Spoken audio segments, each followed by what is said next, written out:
Martín, ahí Buenos está. días a todos.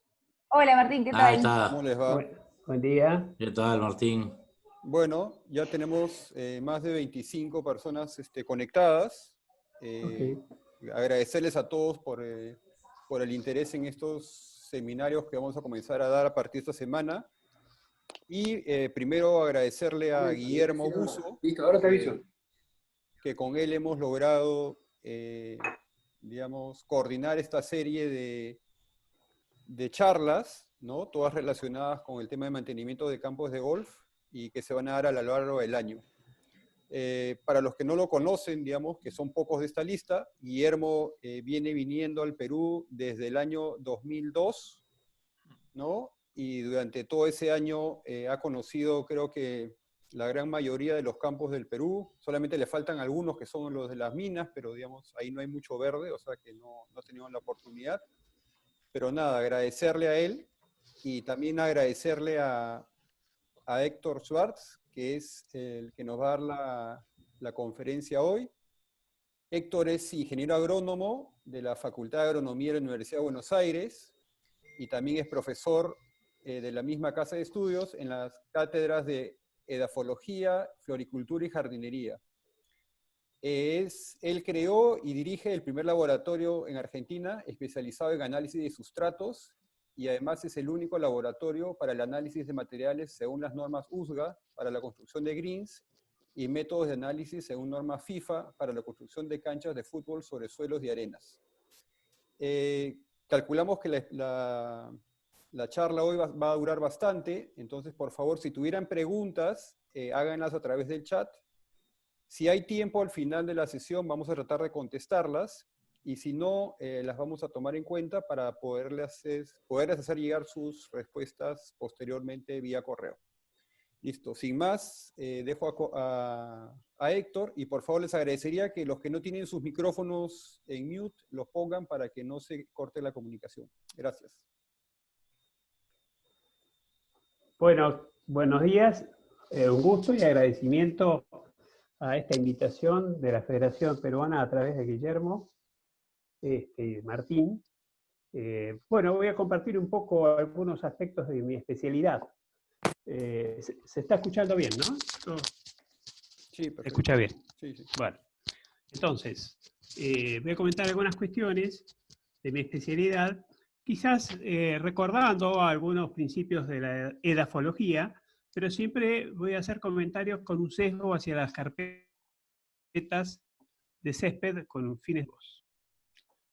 Bueno, un repaso rápido de los suelos naturales. Bueno, nosotros acá en la zona de Buenos Aires estamos agraciados con los molisoles, que son suelos con un horizonte superficial muy interesante, con bastante materia orgánica, y 20% de arcillas, 50% de arenas y 25% de limos, cosa que da una textura franco-limosa, franca, y son suelos interesantes, porque bueno, en esos 35-40 centímetros se adaptan bastante a las exigencias del césped. Después, por debajo hay un suelo arcilloso, que esto a veces es problemático. Me ha tocado ver canchas en la etapa de construcción en Rosario, donde a veces para hacer el coronamiento, para hacer el green arriba, se llevaron parte de este horizonte A, y entonces ha tenido bastantes problemas, una especie de anillo que rodea a ese green, en lo que sería el fairway de llegada, porque se han llevado el horizonte A para coronamiento del green y han dejado un material muy pesado con deficiencias de aire y exceso de agua y muy plástico, ¿no? Bueno, esto es más o menos en cuanto a nuestros suelos. Vamos a ir teniendo un poco la idea sobre otras texturas, a ver cuáles son los que más se acercan a la situación de ustedes. Esta es un poco rápidamente una visión de cómo se forman los suelos, o sea, con los materiales originales, o sea, la roca, que esto se va meteorizando, se va haciendo sedimentos, y sobre esos sedimentos, cuando más chicos son, empieza a crecer la vegetación. Por supuesto que con un proceso descendente del agua, las partículas más finas se acumulan acá, y entonces esto lo queremos tener lo más alejado posible del sistema de raíces del césped, ¿no es cierto? ¿Cuáles son las funciones del suelo en relación a las plantas? Deben dar un soporte al crecimiento brindando anclaje. Y además de brindar anclaje, deben brindar agua, oxígeno y nutrientes. Cualquiera de los factores que afecte el crecimiento radicular reduce ese anclaje y la absorción de nutrientes y agua consiguientemente. Esto, evidentemente, afecta el desarrollo normal de las plantas. Yo no tuve ocasión, espero que pronto pueda arrimarme, conocer en primer lugar Perú, y en segundo lugar que pueda visitar algunas canchas. Entonces, yo ahí sobre la marcha, sobre el terreno, por ahí me doy cuenta de algunas cosas. De todos hablé con Guillermo y me comentó algunas cuestiones. Bueno, una de las problemáticas que puede suceder acá a veces es cuando se encuentran con suelos limosos o con un poco de arcilla que son pesados. Entonces, el hecho de que estén los jugadores, las máquinas y todo esto, evidentemente empieza a afectar la disponibilidad de agua y oxígeno para el césped, ¿no es cierto? Acá tenemos entonces un sistema de raíces realmente muy vigoroso, interesante, que efectivamente, frente a los procesos de compactación, ya sea por fenómenos externos, como recién les repetía, o por fenómenos internos que hoy les voy a mostrar, que hay procesos silenciosos que ocurren dentro del perfil con los sucesivos riegos.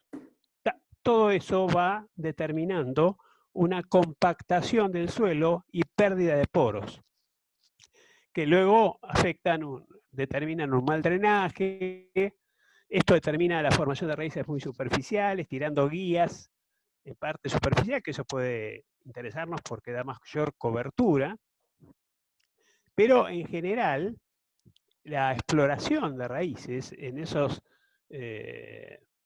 texturas limosas y arcillosas se ve bastante dificultosa. Acá, bueno, también charlé con Guillermo sobre que hay alguna cancha cerca del mar y con problema de sales. Esa es otra gran problemática para el desarrollo del césped. Por eso en esta presentación va a haber una pequeña sección dedicada especialmente al tema de salinidad.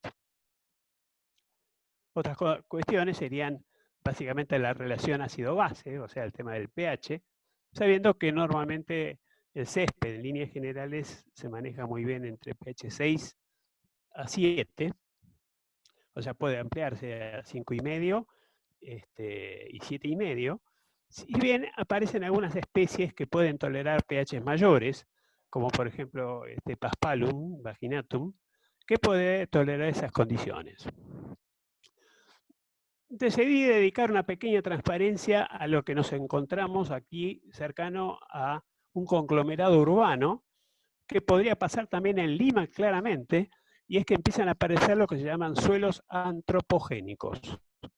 O sea, los suelos antropogénicos son distintos de los naturales porque por una cuestión de necesidad de construcción de carreteras o la necesidad de hacer rellenos, se ha pedido préstamo de esos suelos.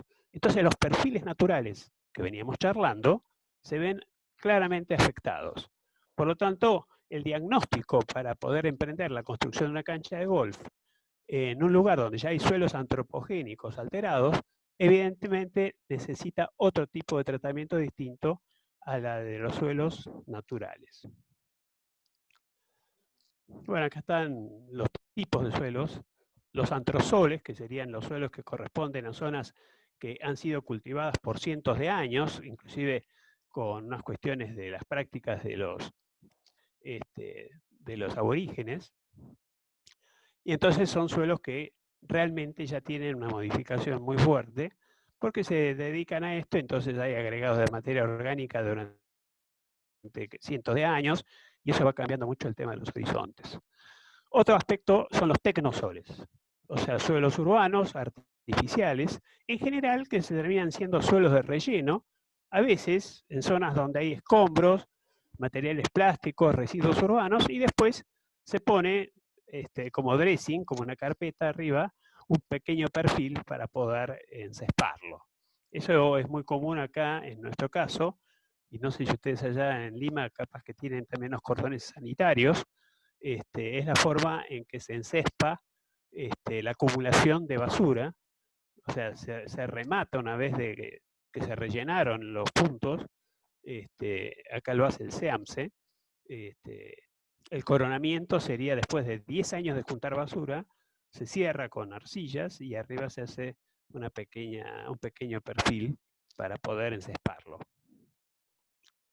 Bueno, dentro de los suelos naturales, vamos a hacer un repaso rápido sobre las propiedades físicas, propiedades físico-químicas, químicas y así muy brevemente biológicas. Mi especialidad, concretamente, yo hice mi maestría en propiedades físicas. Y hoy les diría que me llamó mucho la atención inclusive como estudiante, que no se dedicaba, bueno, estudiante hace mucho tiempo, sepan disculpar, yo empecé la carrera en 1979. En esa época yo veía muchas publicaciones de fertilización, o sea, de nitrógeno, de fósforo, pero veía muy poco dedicado al tema de las propiedades físicas. Y yo les diría hoy que uno de los limitantes más importantes en la mayoría de las plantas, pero particularmente en el césped que se forma en los primeros 10-15 centímetros, es el oxígeno. Ese es el gran tema por el cual empieza a haber grandes problemas, se manifiesta primero con enfermedades fúngicas y el tema es, bueno, ¿qué pasa con los poros de oxígeno? Que evidentemente vamos a ver en transparencias futuras, son poros que deben tener más o menos arriba de 60 micrones, son poros que tienen que drenar libremente y cargarse de oxígeno.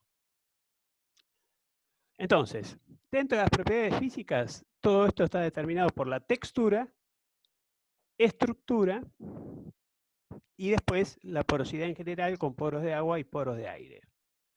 Este es un punto interesante porque muestra la cantidad adecuada de las fracciones que integran el suelo para que sea un desarrollo apropiado de las plantas.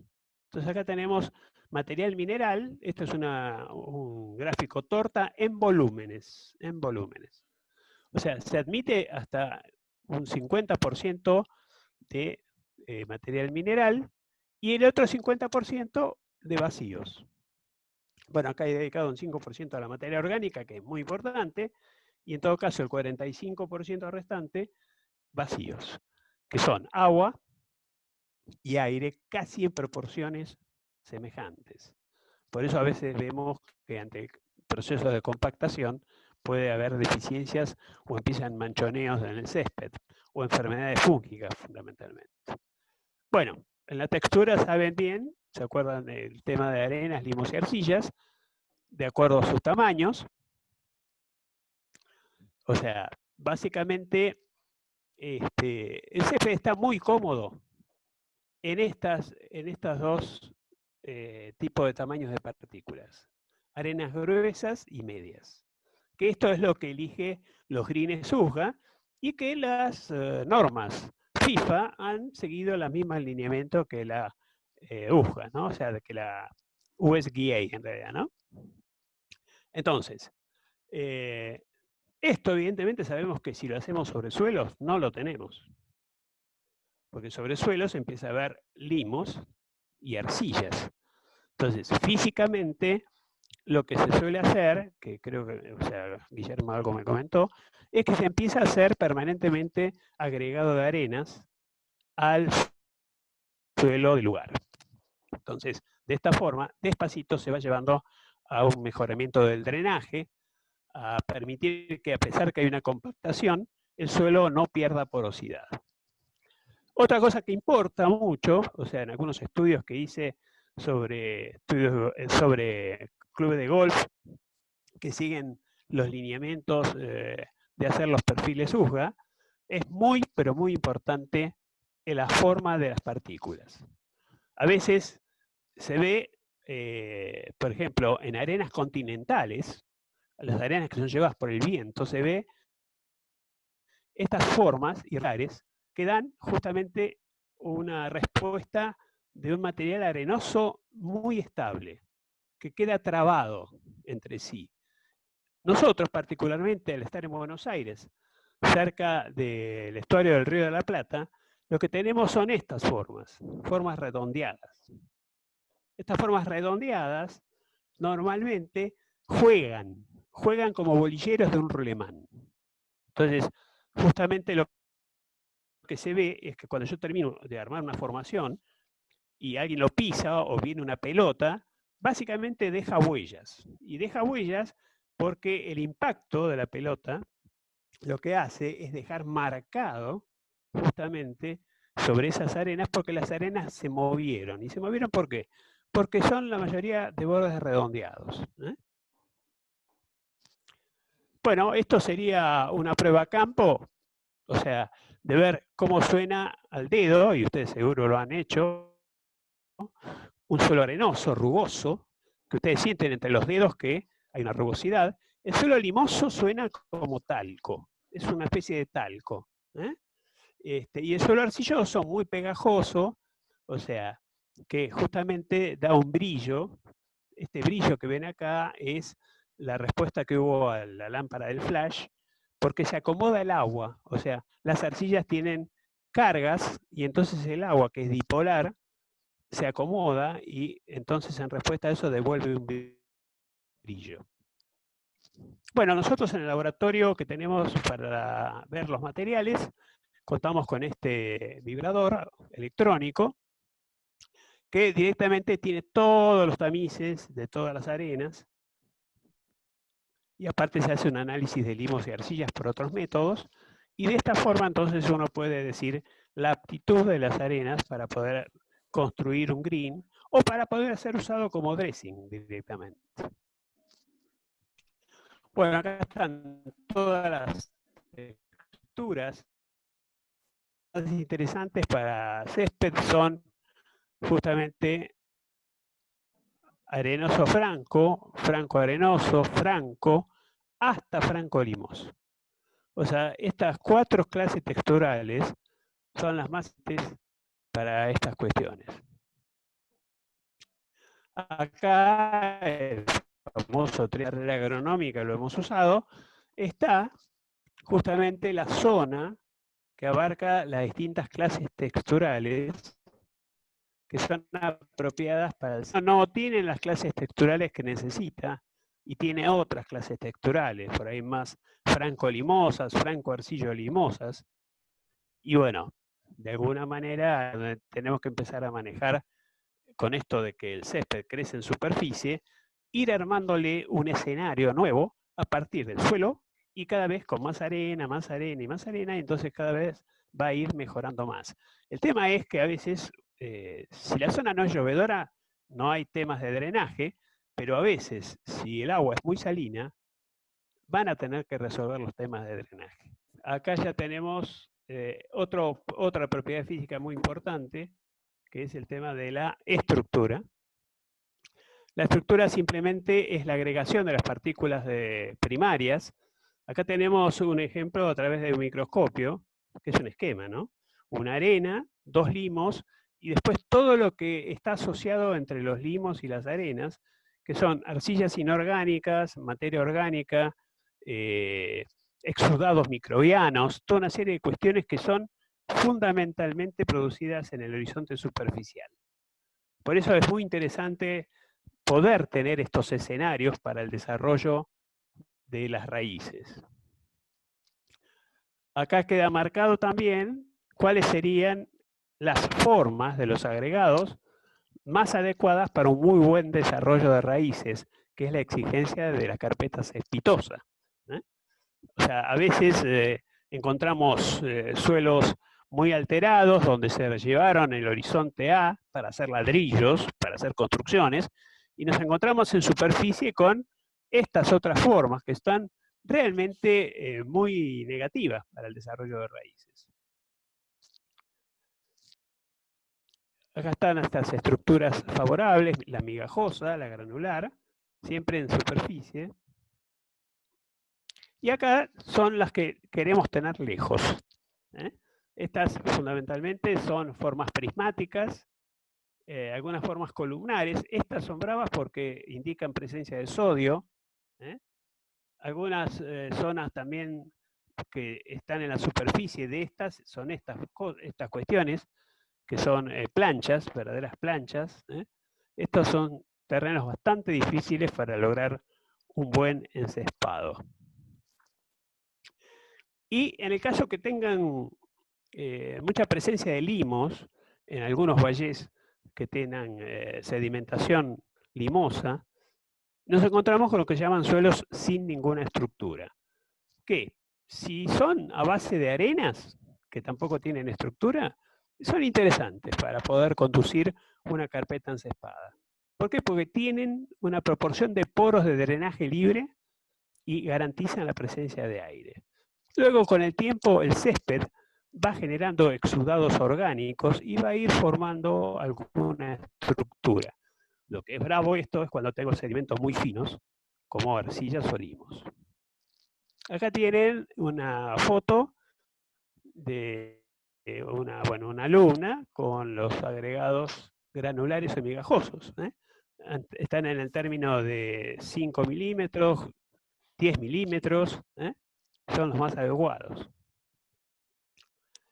¿Cómo se forman los agregados? Se necesita que ocurra una floculación, una unión de arcillas, y que luego esas arcillas, junto con arenas y limos, se vean cementados o estabilizados, que eso ya es la participación de los microorganismos y de la materia orgánica. Acá vienen justamente los factores biológicos, donde ustedes ven presencia de distintos organismos, las hifas de los hongos, que son verdaderos ovillos que crean y ayudan mucho a la formación de los agregados. Estos son factores químicos. Una ventaja importante es la condición dipolo del agua, que es la que, justamente como el agua está en la superficie de las partículas y es dipolo, se conecta con el agua de otra partícula y entonces une partículas, y así se forman las partículas secundarias. Esto ya es de vuelta la muestra de cómo se ve en detalle la formación de un agregado, y las arcillas minerales suelen tomar esta forma, miren, igual que una torta 1000 hojas. Estos son los cristales de arcilla que son los que permiten unir la arena con un limo o con otras arcillas. Porque todas estas películas arcillosas van revistiendo a la arena y entonces eso es lo que le permite que se forman, conectados con esa arena, otros agregados. Bueno, en general se estudia los agregados en modelo de jerarquías. Este es uno de los tantos modelos que hay, pero nosotros lo que tenemos a ojo desnudo es esto. Agregados desde 2 milímetros a 10 milímetros, pero hay subunidades que integran ese agregado que son más chicos y que justamente participan los microorganismos o las arcillas minerales. Esta es una prueba fundamental. Ustedes agarran suelo seco y lo ponen en una especie de colador con agua limpia y simplemente mueven el agua. Si está limpia, entonces los agregados son estables. Esto es esto. Hay más materia orgánica y los agregados son estables gracias a esa materia orgánica. Ahora, si yo hago esa prueba con un colador en un botellón con agua y sale esto, y estoy con serios problemas, ahí hay que hacer incorporaciones de materia orgánica primero, antes de poder continuar con la construcción del green. Porque tenemos que hay pobreza de materia orgánica y no se forman esos agregados tan necesarios. En cuanto a porosidad, sí, hola, ¿me hablan? Sigo. En cuanto a porosidad y tipo de poros, o sea, el suelo es una fase dispersa, que es la fracción sólida, y la fase dispersante son los vacíos. Entonces, el suelo funciona como un sistema trifásico, sólido y vacíos, y los vacíos líquido y gas. Esto es lo que buscamos. Estas son las proporciones que buscamos. Acá el césped crece y anda muy bien. Esto es lo que suele suceder después de mucha compactación por parte de máquinas o de directamente jugadores que determinan básicamente que se achique mucho la cantidad de vacíos. Y fíjense quién es la que se resiente más. El agua sigue conservando casi la misma proporción, pero se achicó el aire. Por eso les digo, uno de los grandes problemas que hay en las carpetas cespitosas es ver cuáles son las causas que determinaron la pérdida de aire. Y en consecuencia, hacer aireaciones y reemplazo de material por un material con mejor calidad de poros. Fíjense un césped como un césped simplemente no deportivo, ¿no? Pero que cómo funciona cuando hay una buena distribución de poros. Este sí es el deportivo. Y fíjense cómo se ve el césped cuando ya empieza a haber problemas de falta de oxígeno.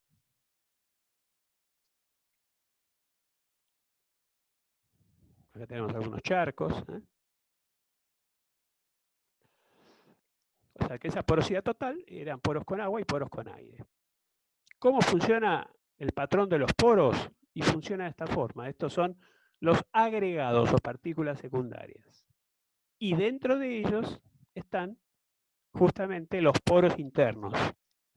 Los poros internos son los que generalmente se asocian a retención de agua. Agua fácilmente disponible y agua difícilmente disponible. Mientras que los poros que dejan estas esferas, que son los agregados, esos son poros que se dedican al drenaje. O sea, se pierde el exceso de agua y se gana aire. ¿Qué propiedades y procesos modifican los poros? Muchísimos.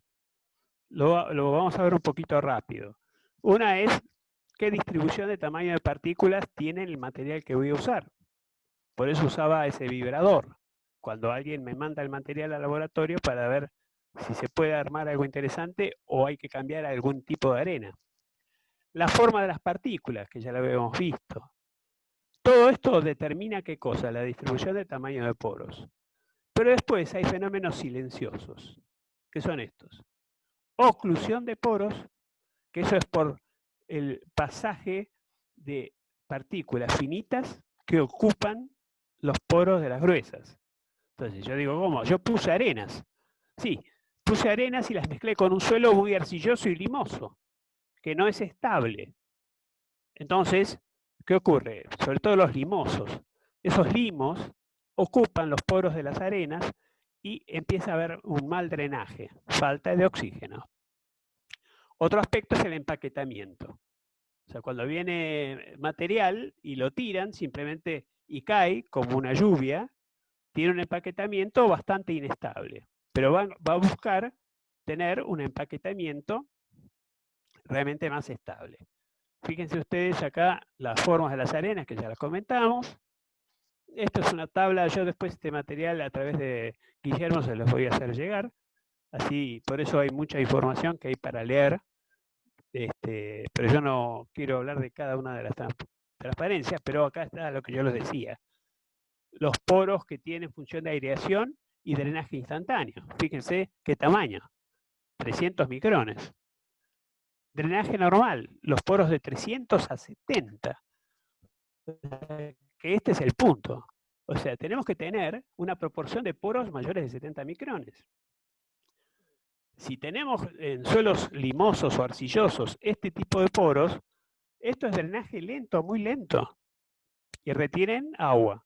Entonces ahí es donde falta oxígeno. Esto es lo que yo llamo procesos de oclusión de poros. Miren ustedes cuánto representa la fracción sólida y cuánto la porosa. Y ahora los poros se vienen ocluidos con partículas más finas y miren ahora cómo cambió la cosa. Entonces, esto es lo que se va resolviendo yéndome para arriba con más arenas o también aireando las canchas. Eso es un poco las causas por las cuales tengo que hacer esas prácticas. Afecta la permeabilidad, indiscutiblemente. Cuando hay mayor porcentaje de finos, la permeabilidad va disminuyendo. Fíjense acá el tema de qué pasa con una turba rubia cuando le pongo arenas que no son las indicadas. Yo les dije a ustedes que las arenas medias y gruesas son las indicadas para construir con turba los perfiles UGA. Pero si yo tengo y pongo arenas muy finas o finas, fíjense ustedes qué pasa con el aire. Cuanto más agregado de arenas finas tengo, el aire va disminuyendo. En cambio, cuanto más cantidad de arenas gruesas tengo mezclada con la turba, el aire va aumentando. Entonces, las normas USGA no están basadas en nada, están basadas en una serie de comportamientos muy estudiados en Estados Unidos.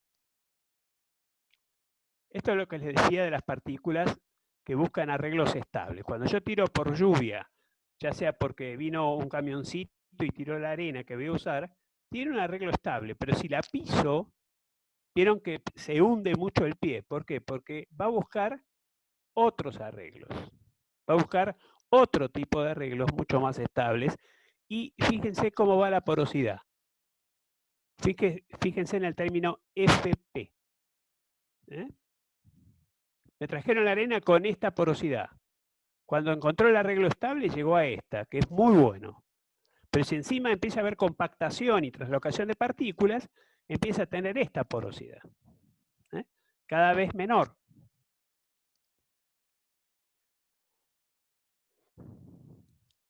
Bueno, y después, estas son algunas cuestiones que tienen que ver con cómo se comporta el agua. Acá tenemos justamente las partículas con, debido al proceso de capilaridad, con presencia de agua, de aire. Estos son los estados, o sea, en la carrera agronómica claramente nos rompieron la cabeza con estos estados: suelo saturado, suelo en capacidad de campo, ya suelo en punto de marchitamiento y suelo totalmente seco. Fíjense cómo va jugando la disminución de los espesores de las películas en cada caso. Estos estados hídricos, en esta presentación que va a quedar para la consulta, fíjense que queda muy claro con este dibujo. O sea, este es el suelo saturado, este es el suelo en capacidad de campo, todo esto lo perdió. Y fundamentalmente, en toda esta agua que quedó retenida, no toda es utilizable por el vegetal, sino esta fracción nomás. Este poquito que está por abajo de la canilla es el agua no útil para los vegetales. Esta es otra representación que ayuda a poder esquematizar en la cabeza las distintas fracciones de agua. Agua total menos el agua no útil da el agua útil. Acá tienen otra representación para que les quede grabado este concepto, que yo sé que muchos de ustedes es un repaso. Los distintos procesos que ocurren normalmente, bueno, a veces puede haber una napa cercana, que es el caso de estar cerca de cuerpos de agua, que esta tabla de agua va permanentemente ascendiendo. Bueno, esto se está sacando un capítulo de sales justo, y entonces esa agua salada va subiendo sales, que determinan una gran acumulación, manchoneos blancos, y esto afecta mucho a los vegetales. El agua evidentemente se evapora o transpira, Cuando hablé de agua útil, estas son las proporciones de agua útil que corresponden a distintas texturas. O sea, los suelos arenosos tienen poca agua útil, por eso hay que trabajar con frecuencias de riegos mayores y láminas chicas. Si ustedes echan mucha agua en un suelo arenoso o un suelo arenoso franco, se va a perder mucha agua y vamos a gastar electricidad. Mientras que en los suelos puros, sin usar arenas, estamos en que los suelos francos y los francolimosos son los que más agua útil tienen.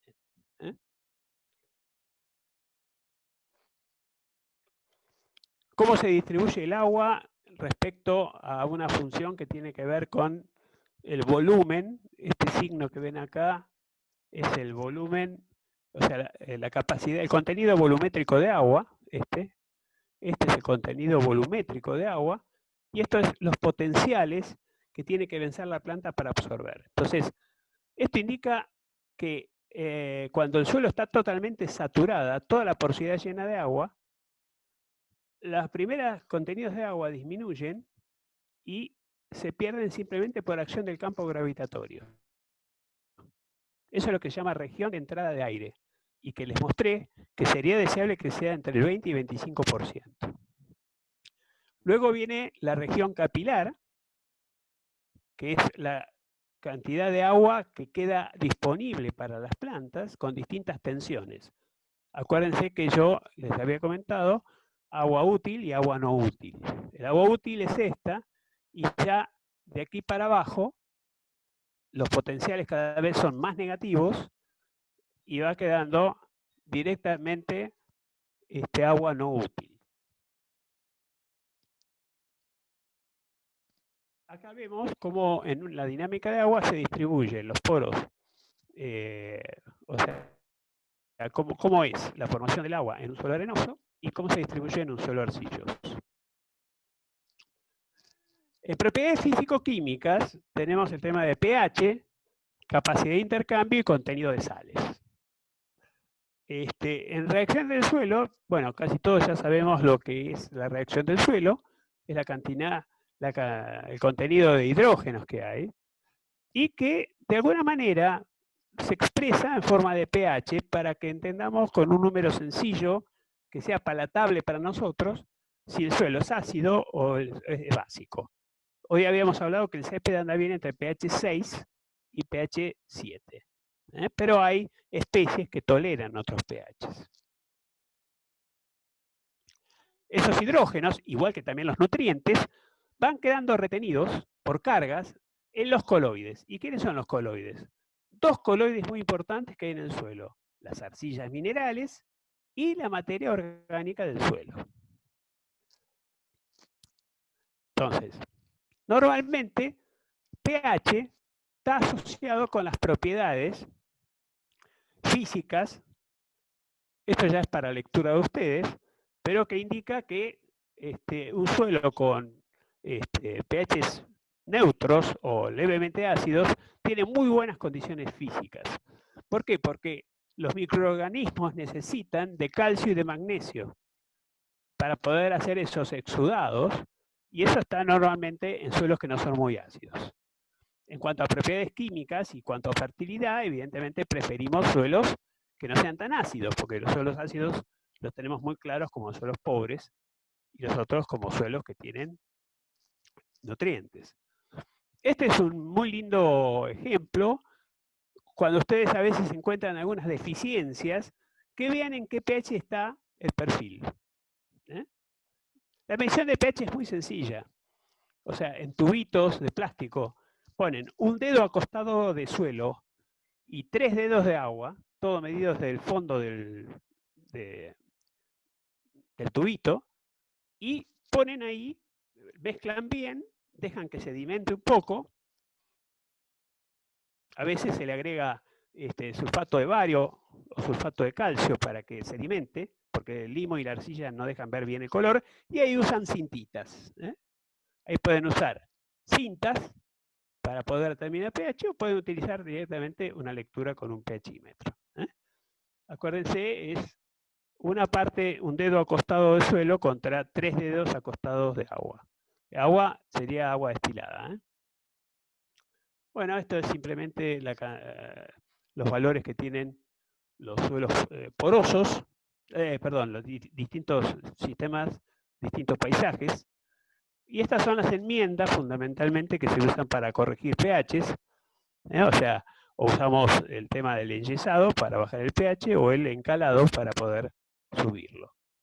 Bueno, estas son las reacciones químicas que son las que marcan este tipo de relaciones para ver cómo se hacen los reemplazos de los nutrientes para poder bajar el pH o subirlo.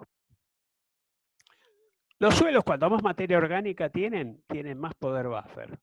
Si nos manejamos con los perfiles USGA, son muy arenosos. Entonces, a veces el pH puede reaccionar, justamente si vamos a fertilizar con nitrogenados, baja el pH y el suelo no puede amortiguar demasiado esas condiciones. Entonces, de todos modos, esos perfiles empiezan a ganar mucha materia orgánica por los exudados de las raíces. Y los exudados de las raíces para transformar esta curva en esta otra curva, más aplanada. Bien. Esto es un coloide que representa las arcillas inorgánicas y a la materia orgánica. Es muy interesante porque es la base, en el caso nuestro, para retener los cationes. Acá está cuando las arcillas están floculadas y pueden fomentar la formación de agregados. Y acá está cuando hay sodio. Si me encuentro con un suelo sódico, el coloide está totalmente disperso. Entonces, se encharca, llueve 2 gotas y se encharca, no llueve hace tiempo, se seca y se hace duro. O sea, esto evidentemente es una situación muy negativa y esta es una situación muy buena para tener césped.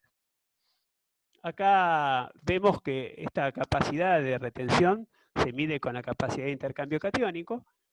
Un producto que se está usando ahora bastante es el agregado en el golf, es de zeolitas. Yo hace poco, en una de las reuniones de golf, que fue el año pasado en San Nicolás, hice toda una presentación del uso de zeolitas como una enmienda o mejorador que se va agregando a los greens, porque retiene mucha cantidad de nutrientes y aparte retiene agua, ayuda a retener agua. Acá están los suelos, miren los niveles de SIC de los suelos contra las zeolitas. Acá les muestro que claramente toda esta parte de acá es la SIC, o sea, la capacidad de intercambio catiónico debido a las arcillas minerales, y esto es la materia orgánica. O sea, la materia orgánica cumple un rol muy importante junto con las arcillas minerales en varias cosas que ya vengo citando. Acá vemos cómo la saturación de bases, calcio, magnesio, potasio y sodio, en la medida que sea mayor, aumenta el pH del suelo. O sea, los suelos para hacer de 6-7 deberían tener más o menos entre 60 y 80% de saturación. En cambio, los suelos ácidos, o cuando uso turbo, por ejemplo, tienen una fuerte insaturación de bases. Hidrógeno, hierro, aluminio y manganeso. Entonces, estos son los que se encuentran en esta zona, de bajos pHs. Bueno, materia orgánica del suelo es, en concepto general, tiene materia orgánica muerta, los micro y los mesoorganismos, las raíces de las plantas. Entonces, todo este conjunto es materia orgánica o materia orgánica del suelo. El humus es una complejización del material para poder armar macromoléculas muy estables en el tiempo. Y son muy útiles porque vengo diciendo que ofrecen capacidad de intercambio catiónico, que tienen un rol fundamental en la formación de los agregados y que aparte son fuente de nutrientes importantes para la fertilidad en función del césped. Acá tenemos justamente la composición básica de la materia orgánica en estas proporciones. Y entonces, para el césped, la materia orgánica del suelo es fuente de nitrógeno, de fósforo, de azufre y de fuentes hidrocarbonadas, que es el material energético para que funcionen los microorganismos, que son los que intervienen en el metabolismo de los suelos para convertir algunas sustancias que no están disponibles en disponibles. O sea, cuando el nitrógeno, el azufre y el fósforo están formando sustancias húmicas, no están disponibles para el vegetal. Pero los microorganismos que se van justamente a alimentar de esa fuente hidrocarbonada que provee el humus, van a poder ir convirtiendo el nitrógeno, el fósforo y el azufre en formas disponibles. Bueno, esas son las proporciones que hay normalmente en los suelos naturales. Este es el contenido de materia orgánica. Dentro de la materia orgánica, si a este triangulito lo hacemos 100, esta es la fracción activa y este es el humus. Si a este triangulito lo hacemos 100, esto es carbono fácilmente descomponible y esto es organismos vivos. Y esta cantidad, si la hacemos 100 acá, fíjense las poblaciones que tenemos, en qué proporciones están.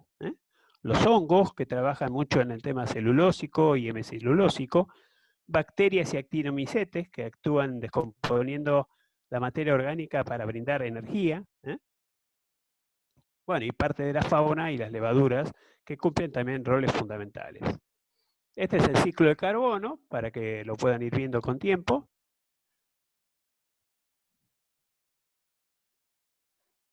Entonces, la materia orgánica, normalmente cuando incorporo residuos vegetales,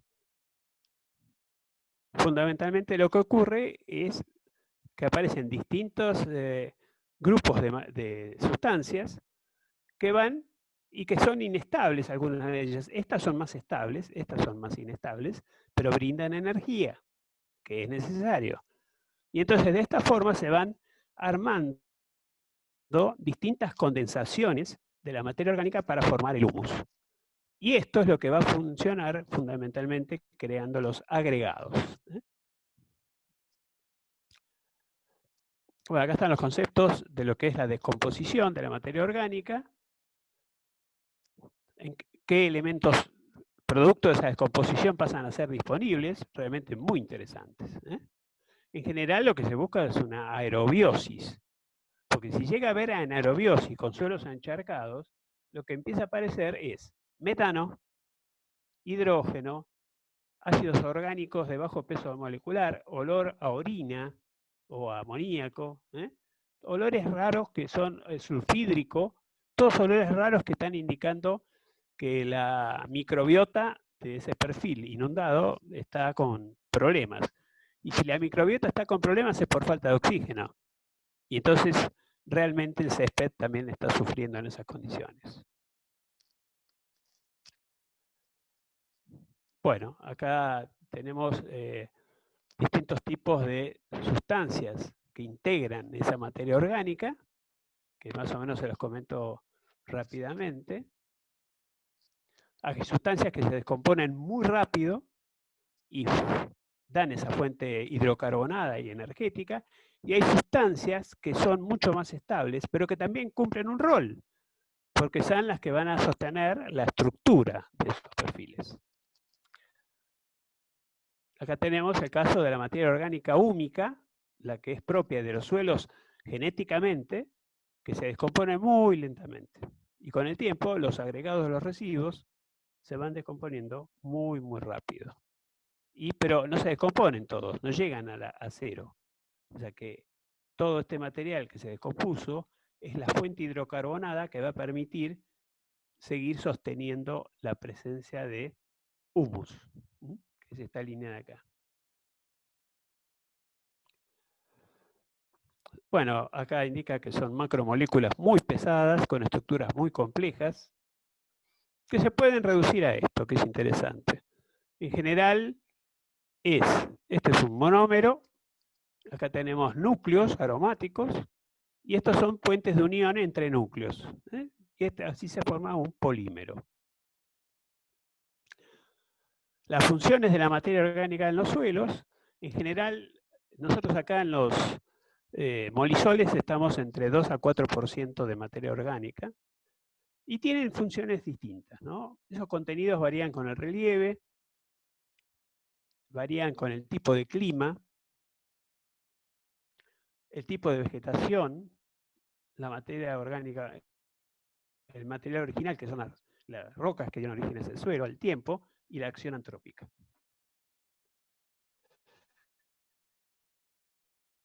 ¿Qué funciones tiene el humus en esos casos? Ya hemos mencionado muchas veces en otras transparencias cuáles son las funciones de estas.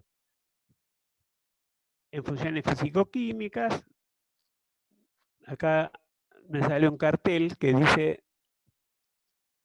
¿me están escuchando? Hola, Martín, ¿me están escuchando?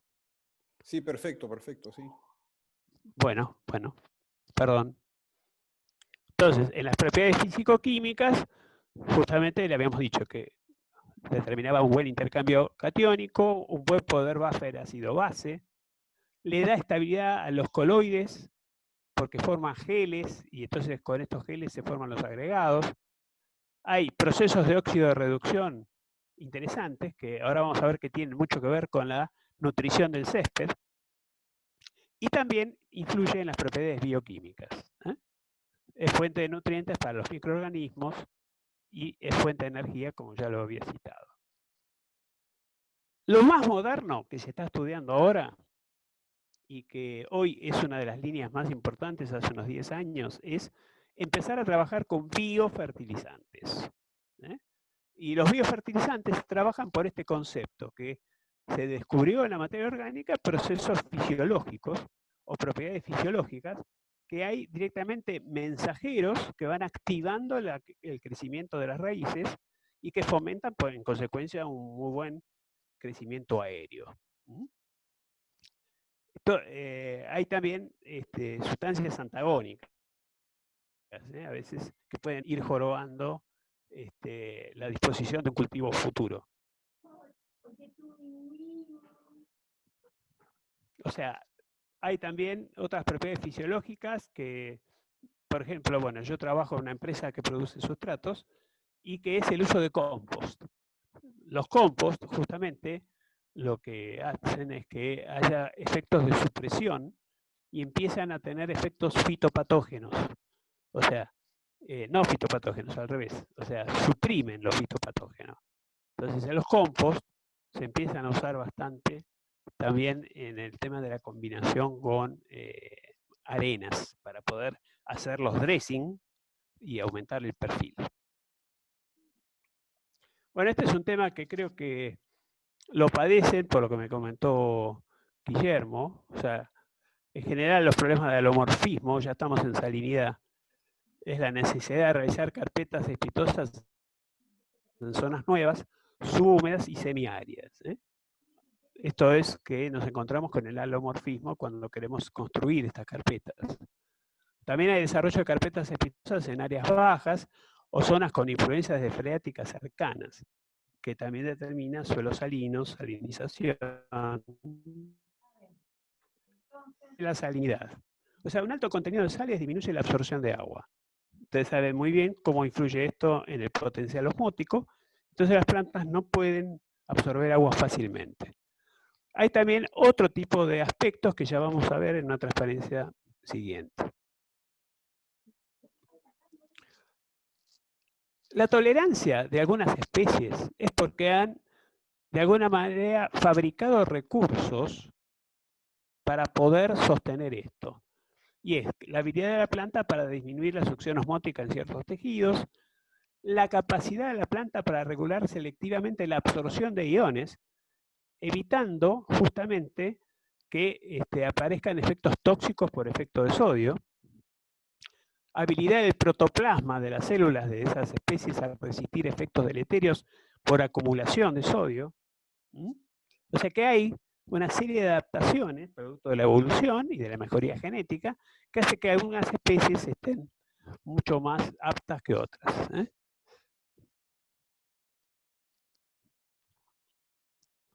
Bueno, acá algunos suelos con salinidad media pueden de alguna manera tolerar la festuca alta. Ustedes lo conocen muchísimo, me dijo Guillermo, lo trabajan casi a diario en las distintas especies, por sus habilidades, y que tiene una serie de habilidades como las que he comentado recién para luchar contra las sales. ¿Qué se observa en las plantas cuando están sometidas a problemas salinos? Tienen una alta tasa fotosintética que no permite crecimiento de la parte aérea. O sea que hay directamente un aumento de fotosintatos, pero no sirven para poder hacer crecer la parte aérea. Hay una reducción en el porcentaje de defoliación por retardo de esa parte aérea. Hay desbalances hormonales que determinan un crecimiento diferencial en favor de más raíces y menos parte aérea. Los efectos de la salinidad también influyen mucho en la germinación de las semillas debido a ese potencial osmótico. Los síntomas clínicos que podemos ver es un crecimiento reducido, bordes de hojas secos o enrulados, hojas de color más oscuro o de color verde azulado, y en general se va a ver un menor tamaño de foliar y también en cuanto a longitud y ancho de hojas. En general se tomó esta tabla para poder categorizar a las especies. O sea, las especies sensibles, entre 2 y 3 milisiemens por centímetro, las moderadamente sensibles entre 3 y 6, moderadamente tolerantes entre 6 y 10, y tolerantes más de 10. Acá tienen una tabla con algunas especies que quizás es un poco antigua, pero que ahora con mejora genética se está trabajando muchísimo más, fundamentalmente en ¿no? En el Seashore paspalum, que es el que hasta tolera, me dijeron, regarse con el agua del océano, ¿no? Es una forma de actuar como un herbicida. Las prácticas y enmiendas, que es lo interesante, evidentemente requieren que haya drenaje. Este es el problema.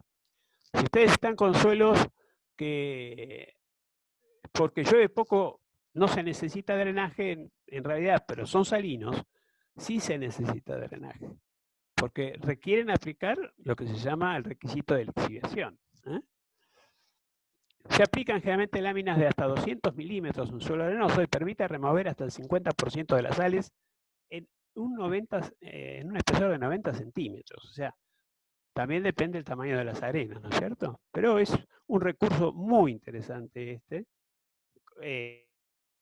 siempre viendo que las napas estén bajas, ¿no es cierto? En caso de acumulación de sodio puede ser necesaria la aplicación de enmiendas, como por ejemplo el yeso, y dependiendo un poco del PSI, que es el porcentaje de saturación de ese perfil de sodio, entonces hace que esta enmienda se pueda agregar y ¿qué pasa? Se agrega y corre con la infiltración del agua. Entonces es necesario el drenaje, si no, no va a actuar. En general, las dosis que se suele usar, esto es de 22,5 a 30 kilos cada 100 metros cuadrados de material enyesante. Acá hay un breve punto dedicado a la parte de la nutrición. Bueno, son 17 los nutrientes esenciales para el crecimiento de las plantas. Estos son los fundamentales, macro y micronutrientes. Acá tienen el tema de cómo influyen estos en cuanto al color. Se redujo todos esos 17 nutrientes a 5 fundamentales. Entonces vemos el nitrógeno, azufre y hierro influyen en color. En crecimiento aéreo influye el nitrógeno, azufre, hierro. En cobertura, en densidad de plantas, en crecimiento de raíces, ya influye también potasio y fósforo, fundamentalmente fósforo. En reserva de carbohidratos, o sea, esto está sacado de Beard, del libro de Beard, y vemos que nitrógeno, azufre y hierro son 3 pilares fundamentales en el tema de la nutrición. Esto es un estudio que se hizo sobre tejido seco. O sea, es para dar una idea de cuáles son las necesidades por nutrientes. Entonces, está expresado en porcentajes de tejido seco y vemos que evidentemente nitrógeno y potasio son dos pilares importantes. Luego le sigue acá el fósforo, calcio, magnesio y azufre. Acá pone cloruros. A veces los cloruros, al colocarse, puede ser problemático, porque también hay ciertos límites en cuanto a las partes por millón de cloruros que toleran algunas especies espitosas, que no pasa de 30 partes por millón. En cuanto a los microelementos, claramente el hierro, manganeso y zinc. Después los otros están en otro escalón totalmente distinto. Cambian los números porque esto es en porcentaje de tejido seco y esto es en microgramos por gramo de tejido seco. Héctor, discúlpame que te interrumpa, pero ya estamos en la hora y me gustaría que hables un poco de los Greensusga. Bueno, cómo no. Ya me voy para allá entonces, un minuto. Mirá, faltaban 2 transparencias. Bien, estas son condiciones comunes que se pueden ver a veces en situaciones que, esta es la bombonera, famosa, con problemas claramente de drenajes. Este es un estudio que se hizo en la bombonera justamente con un penetrómetro dinámico y con un barreno. Acá lo que vimos fue distintos tipos de compactación que hubo en la bombonera. O sea, esto es en 3D y va marcando cómo va variando. Este es el límite superior de la compactación y este es el límite inferior de la compactación. Para evitar este tipo de cosas, evidentemente, tenemos que ir buscando los greens USGA. El green USGA necesita cierta compactación y necesita tolerar resistir esa compactación y que no se vea afectado su drenaje. Entonces, en general, los suelos que hemos visto tienen alta presencia de finos, baja estabilidad de la estructura, fenómenos de compactación, uso de arenas deficientes y posiblemente a veces hasta alta producción de materia orgánica en canchas con poca aireación superficial. Estas son las problemáticas comunes de los campos deportivos, lo he visto mucho en fútbol. Y también en golf, ustedes lo están viendo por el tema de la aireación. Esta es la prueba que les mostré.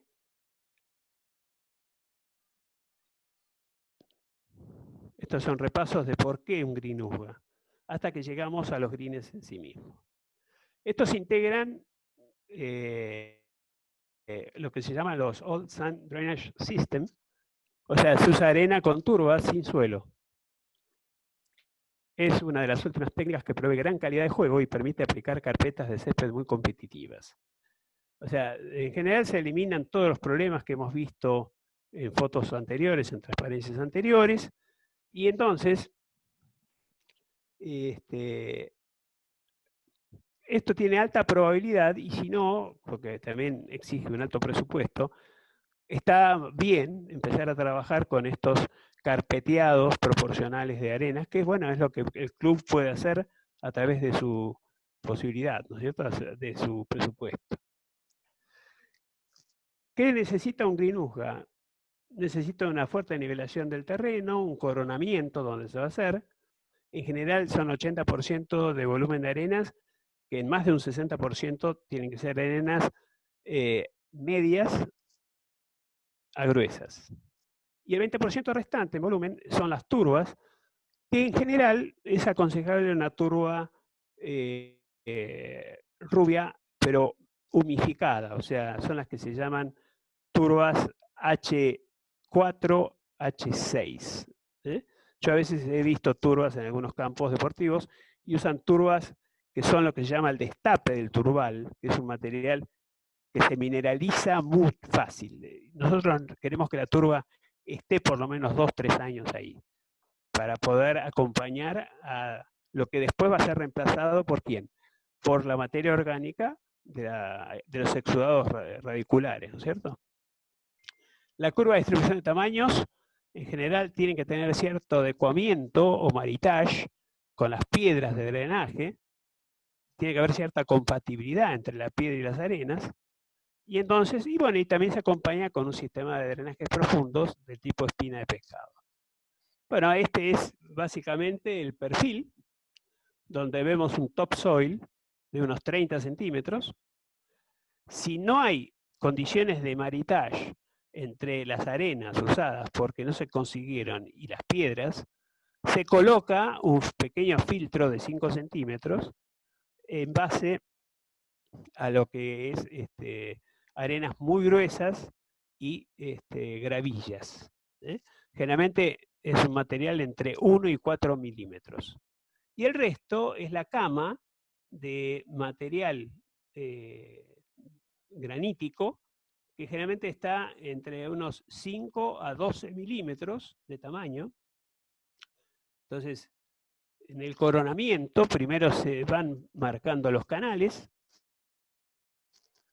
en el coronamiento donde va a estar depositado el green.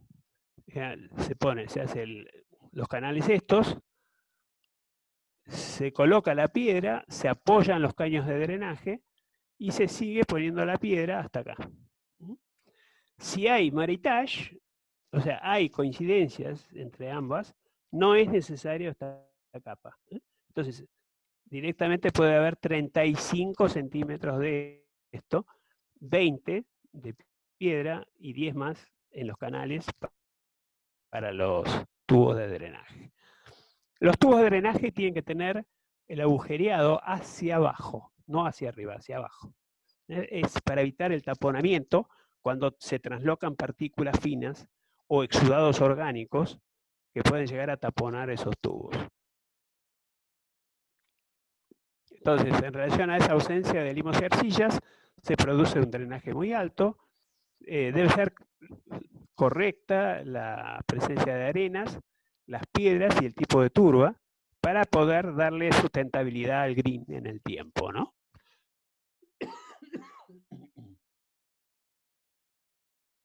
En general, lo bueno es que proveen una superficie muy firme, con muy buen drenaje. El sistema a veces es caro, por eso sería bueno lo posible, que es reemplazar haciendo un dressing con estos materiales, pero nunca va a tener el funcionamiento de estos greens USGA, ¿no es cierto? De esta forma también se controla bastante el tema de las enfermedades, aunque a veces el producto de la compactación de los jugadores y el pasaje de algunas máquinas de mantenimiento puede determinar la aparición de ciertas plagas fúngicas. Bien, acá yo creo que ya estamos cerrando. Hay esta es gentileza del ingeniero Tosoni cuando estaba antes ahora está en otro club de golf, antes estaba en el Tortugas, pero esto es lo que yo les decía, o sea, estas canaletas es lo primero que se abre. Estas canaletas son las que se abren y ya se conducen. Esto sería la parte media del espinazo, espina de pescado, y van en forma de V corta, distintos caños que van a desembocar en esta canaleta central. Esto después se va acompañando con la piedra, acá tienen la piedra, y tienen acá unas varillas, que no sé si se llegan a ver las varillas, que son las que van a indicar los espesores exactos que tiene que haber. Es muy importante, de acuerdo al tamaño de arenas que se va a usar, que se respete el espesor del topsoil, o sea, todo lo que está por arriba del material drenante. Si yo no consigo arenas gruesas y tengo arenas medias y finas, va a necesitar armar cajas de mayor espesor, porque es lo que siempre yo tengo que garantizar, es el drenaje libre. Entonces es importante salir a buscar la arena media y gruesa. La arena media y gruesa es entre 0,25 milímetros y 1 milímetro. Si yo consigo ese rango, yo puedo armar cajas de 30 centímetros que van a tener drenaje libre y van a funcionar. Bueno, acá están las distintas máquinas trabajando y acá quedó ya la base preparada del material drenante que después se va a rellenar claramente con el topsoil. Estas son bocas de inspección que mantienen a los sistemas de drenaje en conexión con la presión atmosférica. Y por acá a veces, si se llega a tapar algún drenaje, se saca la tapa y se coloca agua a presión, a alta presión, para poder lavar algún obstáculo y desalojarlo, ¿no es cierto? Algunos usan en esta separación, a mí no soy muy amigo de esto, pero algunas geotextiles, para que en la primera etapa de construcción está bien, para que no se ensucie la cama del drenaje, pero después a veces si dejan esos geotextiles, algún exudado orgánico que sea finito lo podría llegar a taponar. Acá hay una curiosidad que tenemos acá en La Plata, y es el mismo perfil, así de USGA, está dedicado en estas especies de contenedores, estos son contenedores plásticos, y acá está el perfil funcionando perfectamente. Acá está el material drenante, y estas son placas que más o menos en el campo de golf, en el campo de fútbol de La Plata, son 5.600 macetas. Esta es una maceta con su perfil, funcionando perfectamente bien. Acá justamente se está sacando esto, o sea, el estadio de 7.000 metros cuadrados tiene 2 playas de estacionamiento de 7.000 metros cuadrados cada una. Entonces, afuera del estadio se está haciendo directamente el cultivo de la cancha, que es la que se va a entrar con estas macetas para poder renovar la carpeta. No se renueva siempre, pero como a veces los clubes, los estadios necesitan hacer algunas muestras de rock o una cosa así, directamente se sacan todas las macetas y se ponen afuera a tomar sol, y adentro en el pavimento queda habilitado para que haya un espectáculo de rock y que la gente se mueva. Pero lo interesante es que estos perfiles no son solamente usados en el green de golf, sino que han dado idea, y de hecho acabo de obtener las reglas FIFA, son las mismas normas. Acá tienen el Estadio Único de La Plata, donde vemos perfectamente a los Clark y a los camiones trayendo las unidades, y al colocar 5.600 de estas, ya queda armado la cancha. Bueno, disculpen lo largo del tema, espero que lo hayan disfrutado. En general les agradezco mucho el tiempo, y acá les dejo mi correo y el teléfono ante cualquier consulta. Bueno, muchas gracias. Gracias a vos, Héctor, muy amable. No sé, Martín, si hay preguntas. Sí, bueno, 2 preguntas rápidas que me dieron aquí. La primera, ¿qué fuente de materia orgánica recomienda para el top dressing en la aireación de los greens? Está bien. Me tendría que comentar un poquito qué fuentes conseguirían ahí. ¿Qué consiguen generalmente? ¿Hay compost? No sé. ¿De dónde sacan normalmente la materia orgánica? Bueno, en todo caso, la persona que la hizo, ahí está tu correo, creo que te la puede hacer llegar directamente con mayor referencia. Sí, cómo no. Y la segunda pregunta es, dice, los campos de golf de 9 hoyos en Perú generalmente no tienen maquinaria de aireación. ¿Cuál es la probabilidad que tengan buenos greens? Y todo depende de... ¿Qué son? ¿Greens de suelos esos? Son greens de suelos carpeteados con arena. Y sí, normalmente sí, Héctor. Son greens de suelo nativo con dressing de arena, sí. Sí, o sea, El tema es que hay que saber que las condiciones de la UJA no los va a conseguir. Depende aparte qué arenas consiguen, arenas medias, arenas finas. Y sí, Bueno, arenas finas y arenas medias es mejor que nada. Es mejor que nada.